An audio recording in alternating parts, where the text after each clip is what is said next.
খবর পড়ছি Times of Bengal room থেকে। আমি চিফ রিপোর্টার মোল্লা রজব আলী। খবর পড়ার আগে একটা অনুরোধ, টাইমস অফ বেঙ্গল সংবাদ সংস্থাটি আপনি ইউটিউব চ্যানেলে গিয়ে সাবস্ক্রাইব করে এই সংস্থার সঙ্গে যুক্ত হয়ে যান।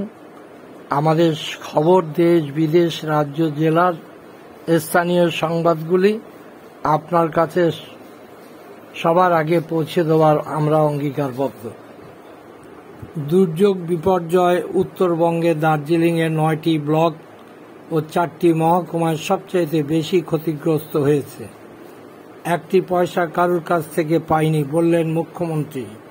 সব খরচ করেছে একা রাজ্য সরকার। তামিলনাড়ুতে হিন্দি ব্যবহার বন্ধের পথে।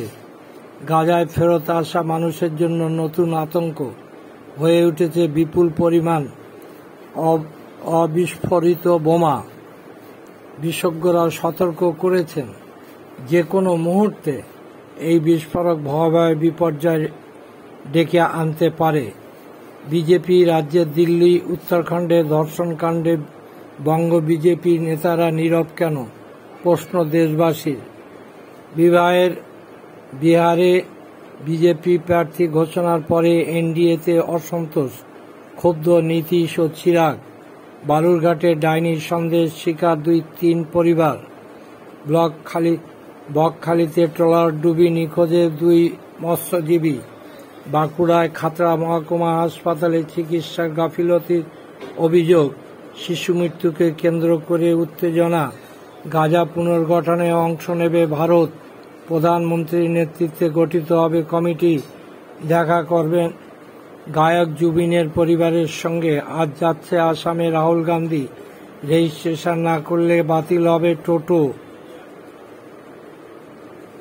নিয়ে ফের অবস্থান স্পষ্ট করলেন পরিবহন মন্ত্রী স্নেহাশিস চক্রবর্তী। ভয়াবহ অগ্নিকাণ্ড সুজাপুরে।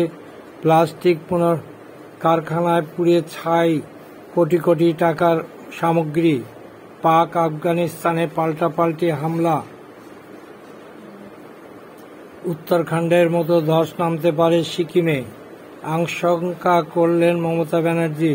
মুর্শিদাবাদে ভারত বাংলাদেশ সীমান্তবর্তী জলঙ্গি ব্লকের ঘোষপাড়ার অঞ্চলে পদ্মা নদীর ভাঙন নতুন করে শুরু হয়েছে প্রায় 25 বছর পর।